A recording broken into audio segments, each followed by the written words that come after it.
আগামীকাল জুমার দিন বড় দামি একটি দিন।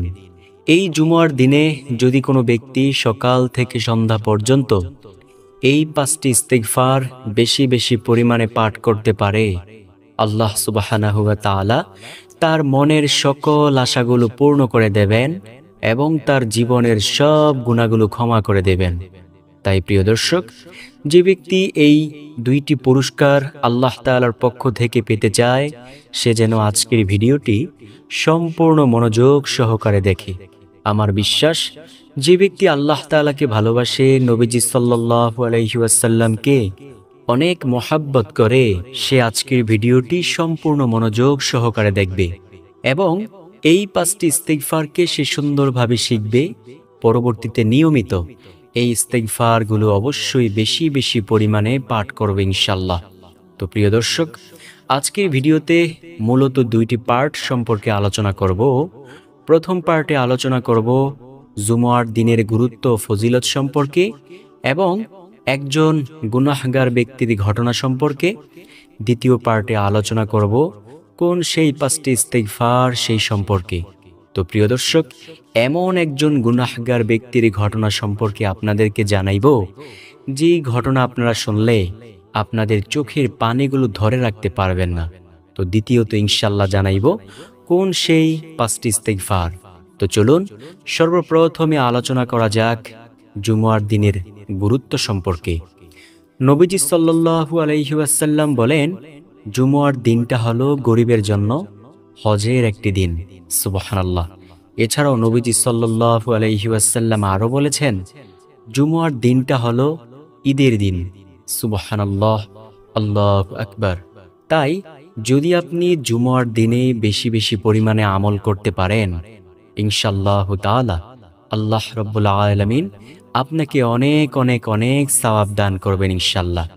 নবীজি সাল্লাল্লাহু আলাইহি ওয়াসাল্লাম বলেন, জুমার দিনে যদি কোনো ব্যক্তি সুন্দরভাবে পুত পবিত্র হয়ে গোসল করে, সে যদি মসজিদে আসে, মসজিদে আসার সময় সে যেই কদমগুলো ফেলে, সেই কদমে কদমে রব্বুল আলামিন তাকে নেক দান করতে থাকেন। সুবহানাল্লাহ। কেউ যদি সর্বপ্রথমে মসজিদে প্রবেশ করে, রব্বুল আলামিন তাকে একটি উট সদকা করার সমান সওয়াব দিয়ে দেন। যদি কেহ দ্বিতীয়ত মসজিদে প্রবেশ করে, রব্বুল আলামিন তাকে একটি গাভী সদকা করার সমান সওয়াব দিয়ে দেন। কেহ যদি তৃতীয়ত মসজিদে প্রবেশ করে, রব্বুল আলামিন তাকে একটি দুম্বা অথবা বকরি সদকা করার সমান সওয়াব দিয়ে দেন। প্রিয় দর্শক, জুমার দিনটা এতটাই ফজিলতপূর্ণ একটি দিন। তো ইনশাআল্লাহ আমরা এই জুমার দিনে এই 5টি ইস্তিগফার অবশ্যই বেশি বেশি পরিমাণে পাঠ করব ইনশাআল্লাহ। তো দ্বিতীয়ত কি বলবো বলেছিলাম, একজন গুনাহগার নাফরমান ব্যক্তির ঘটনা সম্পর্কে। আর তৃতীয়ত বলবো সেই 5টি ইস্তিগফার সেই সম্পর্কে। তো চলুন একটু ধৈর্য সহকারে এই ভিডিওটি মনোযোগ সহকারে দেখি। প্রিয় দর্শক, চলুন সেই ঘটনাটি একটু জেনে নেওয়া যাক।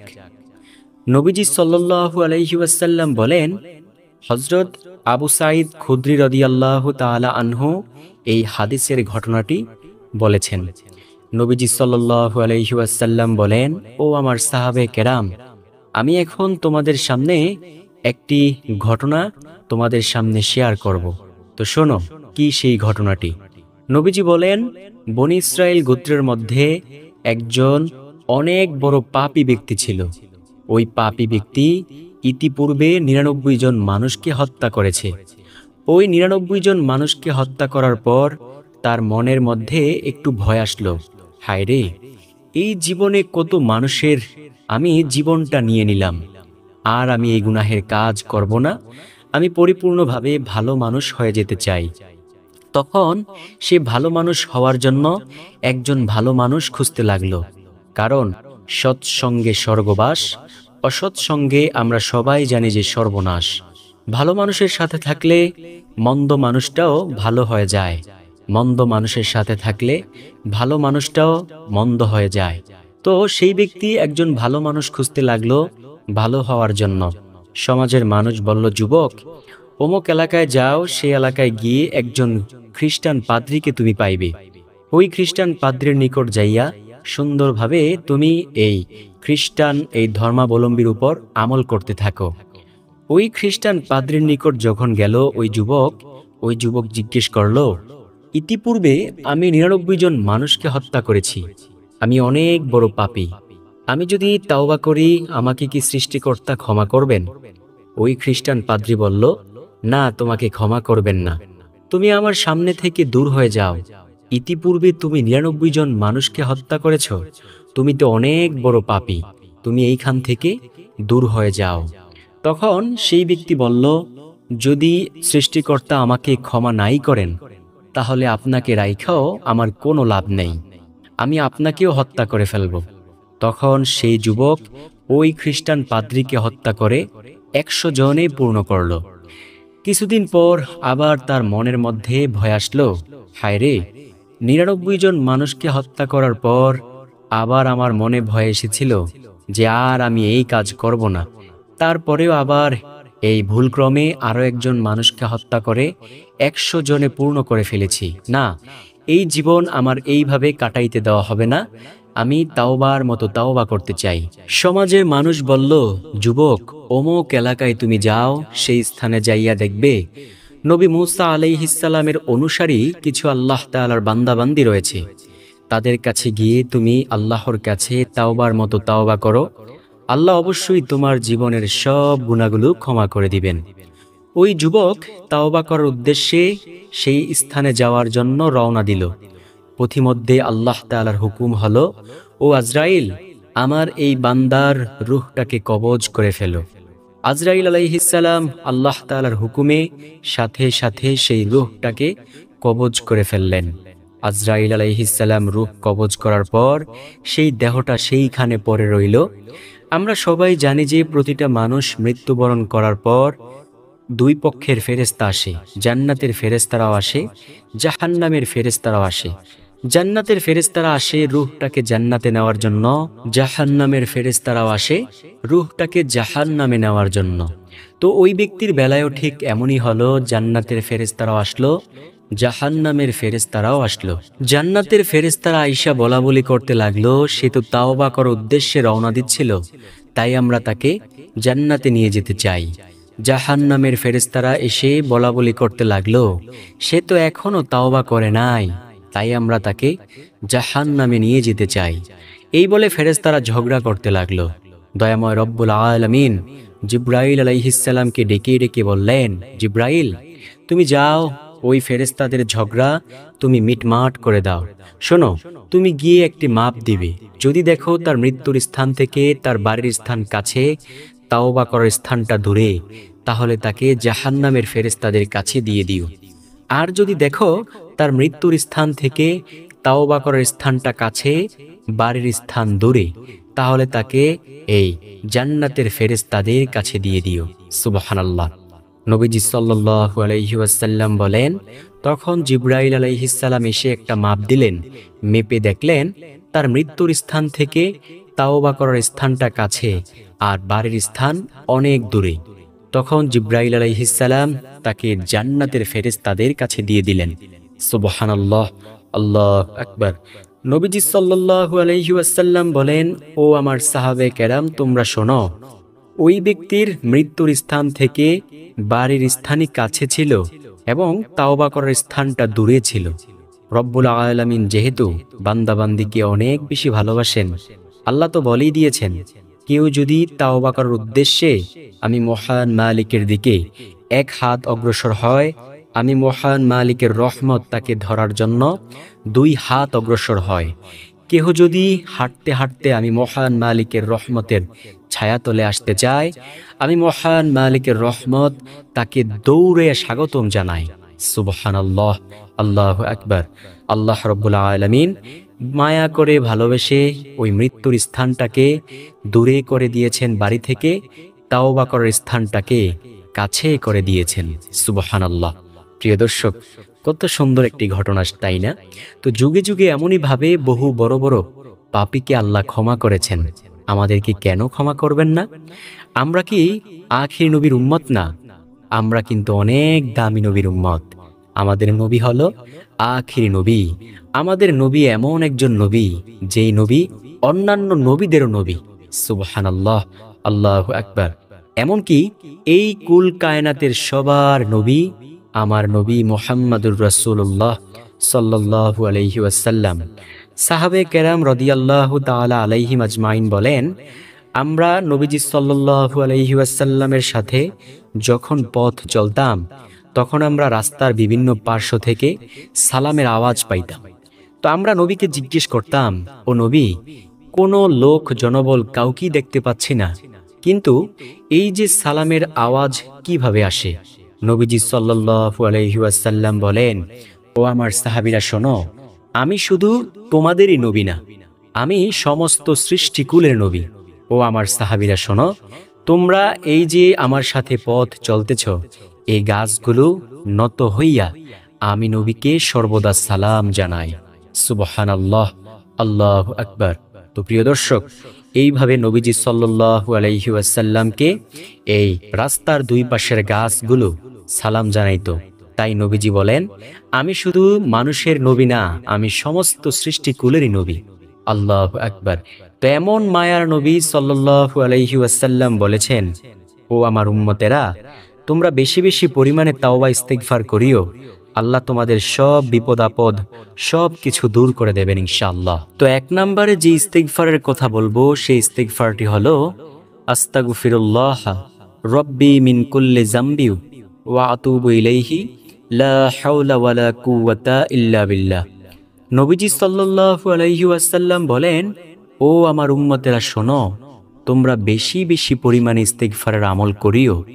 যদি তোমরা বেশি বেশি পরিমাণে ইস্তিগফারের আমল করতে পারো, আল্লাহ তোমাদের সব বিপদ আপদ পালা মুসিবত দূর করে দেবেন ইনশাআল্লাহ। নবীজি আরও বলেন, তোমরা শোনো, আমি নবী দৈনিক 100 বার তাওবা ইস্তিগফার করি। প্রিয় দর্শক, একটা বার একটু ভাইবা দেখেন তো, যেই নবীর কোনো গুনাই নাই, যেই নবী একেবারে নিষ্পাপ বেগুনা মাসুম, এমন বেগুনা মাসুম নবী যদি দৈনিক 100 বার তাওবা ইস্তিগফার করতে পারে, আমাদের তো গুনাহের কোনো শেষই নেই। যেদিকেই তাকাই সেদিকেই দেখি শুধু গুনাহ আর গুনাহ। এমতো অবস্থায় আমাদের কি পরিমাণ তাওবা ইস্তিগফার করা দরকার। তাই আমরা বেশি বেশি পরিমাণে বলবো, আস্তাগফিরুল্লাহ রব্বি মিন কুল্লি যামবি ওয়া আতুবু ইলাইহি লা হাওলা ওয়ালা কুওয়াতা ইল্লা বিল্লাহ। নবীজি সাল্লাল্লাহু আলাইহি ওয়াসাল্লাম বলেছেন, ওই আল্লাহর শপথ যার হাতে আমার প্রাণ, তোমরা যদি গুনাহের কাজ না করতে এবং গুনাহের কাজ করে মহান মালিকের কাছে ক্ষমা না চাইতে, তাহলে আল্লাহ তাআলা এই পৃথিবী থেকে তোমাদেরকে উঠিয়ে নিয়ে যেত। বিনিময়ে এমন একদল জাতি প্রেরণ করত, যারা গুনাহের কাজও করত, আবার আল্লাহর কাছে ক্ষমাও চাইত। আল্লাহ তাদেরকে সাথে সাথেই ক্ষমা করে দিতেন। সুবহানাল্লাহ, আল্লাহু আকবার। তো প্রিয় দর্শক, দ্বিতীয় নম্বর যে ইস্তিগফারের কথা বলবো, সেই ইস্তিগফারটি হলো রব্বি গিফিরলি ওয়া আতুবু আলাইয়া ইন্নাকা আনতাত তাওয়াবুর রহিম। আমি আবার বলছি, রব্বি গিফিরলি ওয়া আতুবু আলাইয়া ইন্নাকা আনতাত তাওয়াবুর রহিম। নবীজি সাল্লাল্লাহু আলাইহি ওয়াসাল্লামের একজন প্রিয় সাহাবী ছিল, যার নাম ছিল আবু মুসা আল আশআরী রাদিয়াল্লাহু তাআলা আনহু। নবীজি সাল্লাল্লাহু আলাইহি ওয়াসাল্লামের ওই প্রিয় সাহাবী বলেন, আমাদের মাঝে দুইটি জিনিস ছিল, একটি জিনিস চিরদিনের জন্য আমাদের মধ্য থেকে হারিয়ে গেছে, সেটা হলো রাসূল সাল্লাল্লাহু আলাইহি ওয়াসাল্লামের উপস্থিতি। তিনি আর কখনো আমাদের মাঝে আসবেন না। আরেকটি জিনিস আজও পর্যন্ত আমাদের মাঝে রয়ে গেছে, সেটা হলো ইস্তিগফারের আমল। যতদিন পর্যন্ত আমরা ইস্তিগফারের আমল করব, ততদিন পর্যন্ত আমরা ধ্বংস হব না। যখনই আমরা ইস্তিগফারের আমল করা বন্ধ করে দিব, তখনই আমাদের ধ্বংস অনিবার্য। তাই প্রিয় দর্শক, আমরা যদি ধ্বংস না হতে চাই, তাহলে এই জুমার দিনে ইনশাআল্লাহ বেশি বেশি পরিমাণে বলবো, রব্বি গিফিরলি ওয়া আতুবু আলাইয়া ইন্নাকা আনতাত তাওয়াবুর রহিম। তারপরের যে ইস্তিগফারের কথা বলবো, সেই ইস্তিগফারটি হলো দোয়ায়ে মাসুরা, অর্থাৎ আল্লাহুম্মা ইন্নী যালামতু নাফসি যুলমান কাসীরাও ওয়া লা ইয়াগফিরুয যুনুবা ইল্লা আনতা ফাগফিরলি মাগফিরাতাম মিন ইনদিকা ওয়ারহামনি ইন্নাকা আনতাল গাফুরুর রহিম। প্রিয় দর্শক, এটাও খুব দামি একটি ইস্তেগফার। আমরা নামাজের শেষ বৈঠকে আমরা সবাই কিন্তু এই ইস্তেগফার বেশি বেশি পরিমাণে পাঠ করে থাকি। তাই আমরা অবশ্যই বেশি বেশি পরিমাণে এই দোয়ায়ে মাসউরা সব সময় বিভিন্ন সময় আমরা চাইলে পাঠ করতে পারি। আল্লাহুম্মা ইন্নী যালামতু নাফসি যুলমান কাসীরাও ওয়া লা ইয়াগফিরুয যুনুবা ইল্লা আনতা ফাগফিরলি মাগফিরাতাম মিন ইনদিকা ওয়ারহামনি ইন্নাকা আনতাল গাফুরুর রহিম। সুবহানাল্লাহ, আল্লাহু আকবার। প্রিয় দর্শক, নবীজি সাল্লাল্লাহু আলাইহি ওয়াসাল্লামের কাছে একজন জিনাকার মহিলা সে আয়েশা বলল, নবী, আমাকে আপনি শাস্তি দেন। নবী বলেন, কেন? নবীজি সাল্লাল্লাহু আলাইহি ওয়াসাল্লামের কাছে বলেন, আমি ব্যভিচারী করেছি, আমার গর্ভে বাচ্চা রয়েছে। নবী বলেন, এই বাচ্চা যখন জন্মগ্রহণ করবে তখন তুমি আমার কাছে আসিও। নবীজি সাল্লাল্লাহু আলাইহি ওয়াসাল্লামের কাছে ওই মহিলা যখন ওই বাচ্চা জন্মগ্রহণ করলো তখন তিনি আসলেন। নবীজি সাল্লাল্লাহু আলাইহি ওয়াসাল্লাম বললেন, শোনো, এই বাচ্চা যখন কিছু খাওয়ার উপযুক্ত হবে তখন আমার কাছে আসিও। নবীজি সাল্লাল্লাহু আলাইহি ওয়াসাল্লামের কাছে কয়েক মাস পরে ওই মহিলা আবার আসলো। হাদিসের মধ্যে এসেছে, ওই বাচ্চাটির হাতে এক টুকরো রুটি ছিল, অর্থাৎ সে কিছু খাইতে পারে এমন সময়। তখন নবীজি সাল্লাল্লাহু আলাইহি ওয়াসাল্লাম ওই বাচ্চাটাকে সাহাবায়ে কেরামদেরকে বললেন, এই বাচ্চাকে তোমরা লালন পালন করার মতো কেউ কি আছো? কোনো একজন সাহাবী সেই বাচ্চাটাকে নিয়ে গেল লালন পালন করার জন্য, কিন্তু সেই বাচ্চাটা তো নিষ্পাপ। আর ওই মহিলার জন্য একটি গর্ত খনন করলেন, গর্তের মধ্যে মহিলাকে রেখে পাথর নিক্ষেপ করে করে তাকে এই দুনিয়া থেকে বিদায় করে দিলেন। প্রিয় দর্শক, সবার জন্যই কিন্তু আইন সমান। এমন আইন যদি আমাদের সমাজে থাকতো তাহলে আজকে আর কোনো ধর্ষণের ঘটনা ঘটতো না, কোনো ব্যভিচারীর ঘটনা ঘটতো না। নবীজি সাল্লাল্লাহু আলাইহি ওয়াসাল্লাম বলেন, ও সাহাবায়ে কেরাম শোনো, এই মহিলা ইস্তিগফার করার কারণে, এই তাওবা করার কারণে, সে যে আমার কাছে তাওবা করার উদ্দেশ্যে এসেছে, এই কারণে আল্লাহ তাকে ক্ষমা করে দিয়েছেন। সুবহানাল্লাহ, আল্লাহু আকবার। চতুর্থ নাম্বার যে ইস্তিগফারের কথা বলবো সেই ইস্তিগফারটি হলো, রব্বানা ফাগফির লানা যুনুবানা ওয়া কাফির আন্না সাইয়্যাতিনা ওয়া তাওয়াফফানা মাআল আবরার। আমরা বেশি বেশি পরিমাণে এই ইস্তিগফারটি অবশ্যই পাঠ করব। রব্বানা ফাগফির লানা যুনুবানা ওয়া কাফির আন্না সাইয়্যাতিনা ওয়া তাওয়াফফানা মাআল আবরার। ইনশাআল্লাহ আল্লাহ আমাদের গুনাহগুলো অবশ্যই ক্ষমা করে দেবেন ইনশাআল্লাহ। সর্বশেষ নাম্বার যে ইস্তিগফারের কথা বলবো সেই ইস্তিগফার সম্পর্কে নবীজি সাল্লাল্লাহু আলাইহি ওয়াসাল্লাম বলেন, কোনো ব্যক্তি যদি সকালবেলা একবার এই ইস্তিগফার পাঠ করে সে যদি সন্ধ্যা হওয়ার আগেই মারা যায় তবে সে জান্নাতি হবে। আবার কোনো ব্যক্তি যদি সন্ধ্যাবেলা একবার এই ইস্তিগফার পাঠ করতে পারে, সে যদি সকাল হওয়ার আগেই মারা যায় তবে সেও জান্নাতি হবে। প্রিয় দর্শক, আপনাদের জানতে ইচ্ছে করে কোন সেই ইস্তিগফার? চলুন জেনে নেওয়া যাক। সেটা হলো সবচেয়ে দামি ইস্তিগফার, সাইয়্যিদুল ইস্তিগফার। সাইয়্যিদুল ইস্তিগফার হলো, আল্লাহুম্মা আনতা রব্বি লা ইলাহা ইল্লা আনতা খলাকতানি ওয়া আনা আবদুকা ওয়া আনা আলা আহদিকা ওয়া ওয়াদিকা মাসতাতাতু আউযু বিকা মিন শাররি মা সানাতু আবুউ লাকা বিনি'মাতিকা আলাইয়া ওয়া আবুউ বিযামবি ফাগফিরলি ফাইন্নাহু লা ইয়াগফিরুয যুনুবা ইল্লা আনতা। এটাই হলো সেই সাইয়্যিদুল ইস্তিগফার। তো আশা করব আপনাদের কাছে এই জুমার দিনের আমলের ভিডিওটি অনেক বেশি উপকারী মনে হবে। শুনুন, এই জুমার দিনে অবশ্যই বেশি বেশি পরিমাণে এই 5টি ইস্তিগফার আমরা সবাই বেশি বেশি পরিমাণে পাঠ করার মতো চেষ্টা করব ইনশাআল্লাহ, এবং আল্লাহর কাছে গুনাহের জন্য ক্ষমা চাইব। আল্লাহ জীবনের সব গুনাহগুলো ক্ষমা করে দিবে। তো ভিডিওটি যদি ভালো লেগে থাকে, কত প্রিয়জন আছেন আপনাদের, সেই প্রিয়জনদের কাছে ভিডিওটিকে শেয়ার করতে ভুলবেন না। ভালো থাকুন সবাই, সুস্থ থাকুন। আসসালামু আলাইকুম ওয়া রাহমাতুল্লাহি ওয়া বারাকাতুহু।